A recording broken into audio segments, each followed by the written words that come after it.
আচ্ছা, কোথা থেকে শুরু করব? ঠিক কোন জায়গাটা থেকে শুরু করলে আমার মনে হয় যে সবাই খুশি হবে। কারণ কি হয় ম্যাক্সিমাম দিন যে ভিডিওর থাম্বনেলে যা থাকে, টাইটেলে যা থাকে, শুরুতে যেটুকু আমি বলি সেটার প্রেক্ষিতে বহু কমেন্ট চলে আসে। কিন্তু আমি অন্তত আজকের ম্যাচের শেষে এই কথাটা বলতে চাই, হ্যাঁ, ওই সেই ছোট ভাইটার মতো চিৎকার করে হয়তো অনেকেরই বলতে ইচ্ছে হচ্ছে, ইশিকার নাম হ্যাঁ মোহনবাগান। বাট আমি একটু ডিফারেন্ট ওয়েতে বলি যে ম্যাচ জিততে গেলে, ফিল্ড ডমিনেশন করতে গেলে বা লিগ টেবিলে টপের দিকে উঠতে গেলে সবসময় রেফারির আনফেয়ার অ্যাডভান্টেজের দরকার লাগে না, বক্সের মধ্যে ডাইভ মারতে হয় না, কোচকে সবসময় ক্রাই বেবি হতে হয় না। তারপরেও কিন্তু আলটিমেট যে ফুটবলটা রয়েছে, টিম গেমটা রয়েছে, সেটা তুলে ধরা যায়। এবং আরও একটা কথা, যে দিনের শেষে এর আগেও প্রমাণ হয়েছে রসগোল্লাটা যেমন বাংলার ছিল, এই সিজনের ট্রফিগুলো বাংলারই হতে যাচ্ছে। যদি সব কিছু ঠিকঠাক থাকে আর একদম ওপরে যে রয়েছে তার যদি পুরো প্ল্যানটাও ঠিকঠাক মতো করে থাকে, কারণ তার প্ল্যানের উপরে অন্য কিছু প্ল্যান আমার মনে হয় না এই পৃথিবীতে খাটে বলে। এবার কালকের ভিডিওতে যারা অনেকেই ধাই কিড়িকিড়িদের আমি এগেনস্টে বলার জন্য বা আনফেয়ার অ্যাডভান্টেজ পাইয়ে দেওয়ার জন্য যে কথা আমি বলেছিলাম কালকে ভিডিওতে, হয়তো অনেকেই তাতে অফেন্ডেড হয়েছিল, যারা আলাদা করে কালিঙ্গাকে ভালোবাসে। কালিঙ্গা সুপার কাপ তো হলো না, কালিঙ্গা আইএসএলও হবে না, এইটুকু কথা দিতে পারি। তো দেখা যাক কি হয় শেষ অবধি। কিন্তু আজকের এই ম্যাচটা, যে ম্যাচটা মোটামুটি শুরু থেকে শেষ অবধি জাস্ট অন্য লেভেলে নিয়ে চলে গেছিলো, যে খেলাটা আমরা দেখেছি, এই খেলাটার জন্য এতদিন ধরে ওয়েট ছিল। যে তোমার টিমে তিনজন স্ট্রাইকার রয়েছে ভাই, সোজা কথায় তিনজন সেন্টার ফরওয়ার্ড তুমি সিজনের শুরুতে নিয়ে এসেছো। এর আগে লাস্ট কবে হয়েছে যে সেম একটা ম্যাচে এই তিনজন সেন্টার ফরওয়ার্ড গোল করছে? আমার মনে পড়ছে না। যদি কারোর মনে পড়ে তাহলে অবশ্যই ম্যাচের কথা জানিয়ে দিও, আমি আমার নিজের ভুলটা রেকটিফাই করে নেবো। এই দিনটার জন্য ওয়েট ছিল যে যেই দিনটাতে একটা আটার ডমিনেশন দেখা যাবে, যেই দিনকে আমরা ডিফেন্সকে, মাঝমাঠকে এবং ফরওয়ার্ডকে সমান তালে খেলতে দেখবো।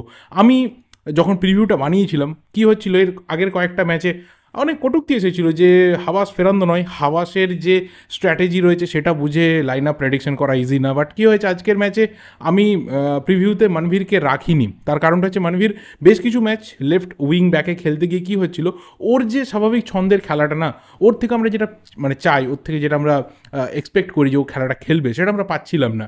সেই কারণে আমি বলেছিলাম যে আইদার ওকে লেফট থেকে সরিয়ে কিছু একটা প্ল্যান করতে হবে, সেখানে লিস্টনকে আনতে হবে এবং রাইটে আশিস হয়তো ফিরবে। বাট হাবাসের ব্রেন ভাই অন্য লেভেলে থাকে।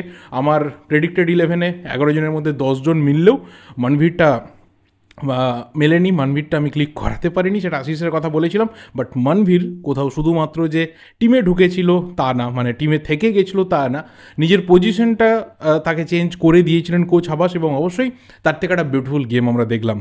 অফিসিয়ালি দুটো অ্যাসিস্ট তো অবশ্যই হয়েছে, এবং থার্ড যে গোলটা হয়েছে সেখানে আমার মনে হয় যে লাস্ট যে টাচটা এসেছিলো সেটা মনভীরের পা থেকে এসেছিলো। তো অফিসিয়ালি তাকে দেওয়া হয়নি 3 নম্বর অ্যাসিস্ট সম্ভবত, বাট ওই অ্যাসিস্ট কিন্তু মনভীরই ডিজার্ভ করে।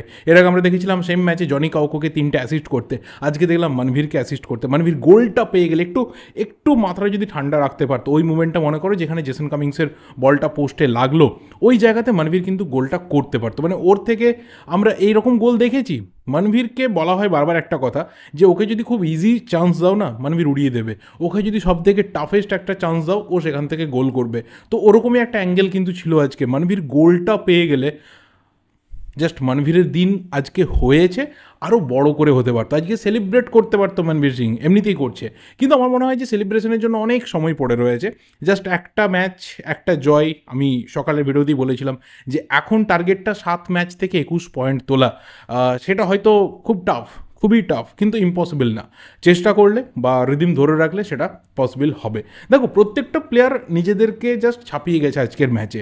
জনি কাউকো যে প্রি অ্যাসিস্টগুলো করেছে, জনি কাউকো যেভাবে মনভীরকে বলগুলো বাড়িয়েছে অ্যাসিস্ট করার জন্য, ট্রিমেন্ডাস।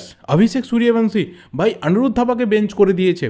সিজনের শুরুতে এক্সপেক্ট করেছিলে যে যেভাবে অনিরুদ্ধ থাপাকে নিয়ে আসা হয়েছিল, একটা রেকর্ড অ্যামাউন্টের স্যালারি, একটা রেকর্ড ট্রান্সফার ফি, এবং তাকে নিয়ে আসার সময় যে হাইপটা ক্রিয়েট হয়েছিল, এবং অনিরুদ্ধ থাপার যে কেরিয়ার গ্রাফ রয়েছে, সেই জায়গা থেকে কেউ ভেবেছিল আজকে কয়েক মাসের মধ্যে অনিরুদ্ধ থাপা বেঞ্চড হয়ে যাচ্ছে এবং সেখানে অভিষেকের মতো একটা ইয়াং প্লেয়ার সে খেলছে এবং অসাধারণ খেলছে? আমি তো অন্তত এক্সপেক্ট করিনি। আমি সিরিয়াসলি ভাবিনি যে অনিরুদ্ধ থাপা এতটা, তার যে কোয়ালিটি বা তার যে ফর্ম রয়েছে সেখান থেকে এতটা পেছনের দিকে চলে আসবে।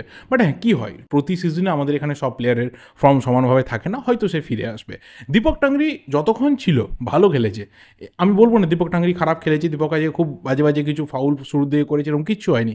বাট যে মুহূর্তে তোমার মনে হবে যে দীপক খুব ভালো খেলছে, কোথাও ম্যাচটাকে কন্ট্রোল করছে, ডিফেন্সিভ ব্লকার পজিশনে বেশ কিছু ভালো বল হোল্ড করে ক্লিয়ার করে দিচ্ছে, বাট কি হলো একটা মুহূর্তে একটা বাজে ফাউল, যেটার কোনো যুক্তি ছিল না, দরকার ছিল না, এবং একদম মাঝমাঠ সেন্টার লাইনের ওপরের দিকে, এবং সেই জায়গা থেকে ওই ইয়েলো কার্ডটা কনসিড করলো, যেটার কোনো প্রয়োজন ছিল না, আমি আবারও বলছি।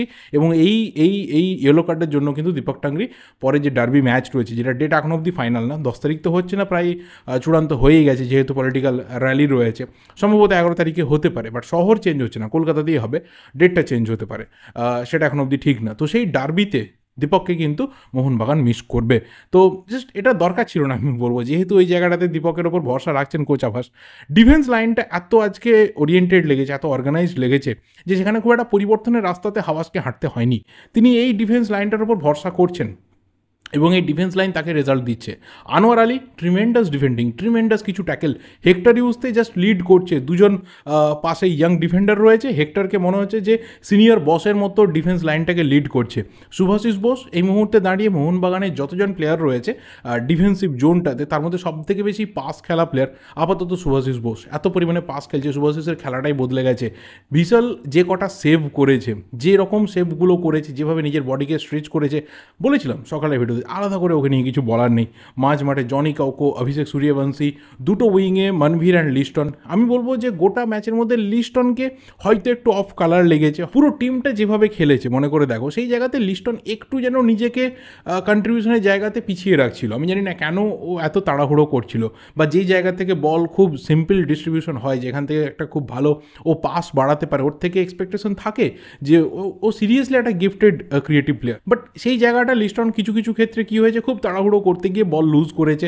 ফার্স্ট টাচটা ভালো, রান ভালো, ড্রিবল স্কিল রয়েছে, বাট কী হয়, প্রতিটা দিন সবার সমান থাকবে না, 11টা প্লেয়ার প্রত্যেকেই সমান পারফরমেন্স করবে এরকমটা হতেও পারে না।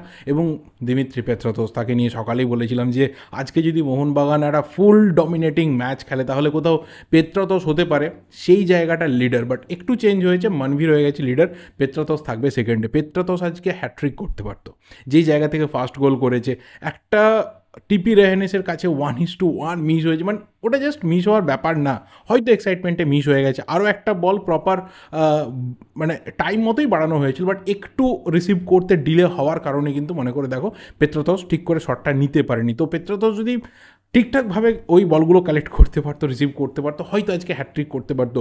বাট যেভাবে পেত্রাতোস খেলেছে, যেভাবে খেলিয়েছে, যেভাবে পুরো কম্বিনেশনটা তৈরি করেছে না, একদম আপফ্রন্টে ডিফারেন্ট লাগছে টিমটাকে। এবং এই এই এই যে রিদিমটা যদি ধরে রাখতে পারা যায়, কারণ তুমি জামশেদপুরের এগেনস্টে জিতছো, জামশেদপুর টানা 5টা ম্যাচ হারেনি, তারা কন্টিনিউয়াসলি ভালো খেলছে, নিজেদেরকে প্রত্যেকটা ম্যাচে প্রুভ করেছে, পিছিয়ে থাকা অবস্থা থেকে কামব্যাক করেছে। আজকের ম্যাচে ওরা চেষ্টা করেছে, প্রচুর শটস নিয়েছে, বল পজিশন ভালো ভালো রেখেছে, বাট কোথাও গিয়ে আলটিমেট তুমি যখন ক্র্যাক করতে পারছো না ডিফেন্সকে, তখন তার পেমেন্ট কিন্তু এইভাবে, মানে এই রেজাল্টে একটা হার দিয়ে তোমাকে দিয়ে যেতে হবে। এবং ওভারঅল প্রত্যেকটা পজিশনে আজকে জাস্ট মোহনবাগান ডমিনেট করেছে, প্রত্যেকটা পজিশনে জামশেদপুরের প্রত্যেকটা প্লেয়ারকে গিয়ে ছাপিয়ে গেছে। এবং যেভাবে জামশেদপুর এফসির ভুল ভ্রান্তিগুলো, মাঝ মাঠে বল লুজগুলো কাজে লাগিয়েছে মোহনবাগান, যেভাবে কাউন্টার তুলে নিয়ে গেছে, যেভাবে শুরু থেকে হাই প্রেস করে রেখেছিল, জাস্ট এরকমই একটা রেজাল্টের আমরা কিন্তু জাস্ট ওয়েট করছিলাম।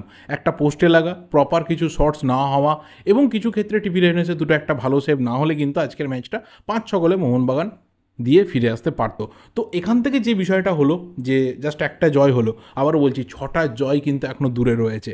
কোথাও লিগ শিল্ড পেতে গেলে ওই 6টা জয় মোহনবাগানের দরকার। বাকিরা কে কী করছে না করছে, কে রেফারি অ্যাডভান্টেজ পাচ্ছে না পাচ্ছে। এবং এখানে মনে রাখা দরকার যে টপ টিমগুলোর মধ্যে মোহনবাগান আপাতত একমাত্র টিম যারা একটা পেনাল্টি পায়নি, পেনাল্টি থেকে কোনো গোল মোহনবাগানের আইএসএল এই সিজনে হয়নি।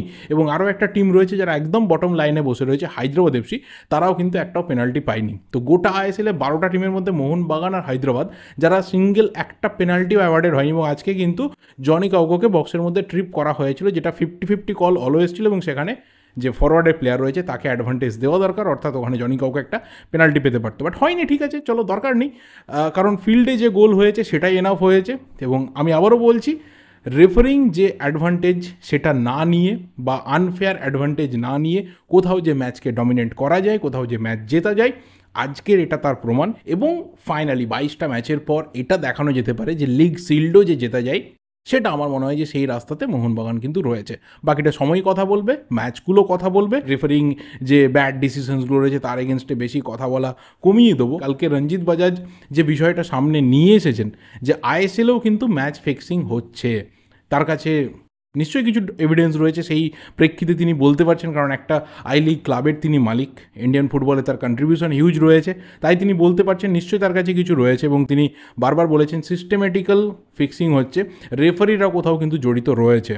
তো কালকে যারা আমাকে অনেক কিছু বলেছে, আমার মনে হয় যে তারা এবার রঞ্জিত বাজাজের সাথেও বোঝাপড়া করে নিতে পারে যে কোথাও কাউকে সত্যি আনফেয়ার অ্যাডভান্টেজ পাইয়ে দেওয়া হচ্ছে কিনা শুধুমাত্র একটা শিল্ড জেতানোর জন্য। দেখা যাক কী হয়। এই ভিডিওটা এই অবধি, এর বেশি আর কিছু বলার নেই। ভিডিওটা ভালো লাগলে লাইক করো, খারাপ লাগলে অবশ্যই ডিসলাইক করো। দেখা হবে পরের ভিডিওতে। যা যা ওপিনিয়ন্স রয়েছে অবশ্যই কমেন্ট করে জানাতে থাকো। Thank you and good bye.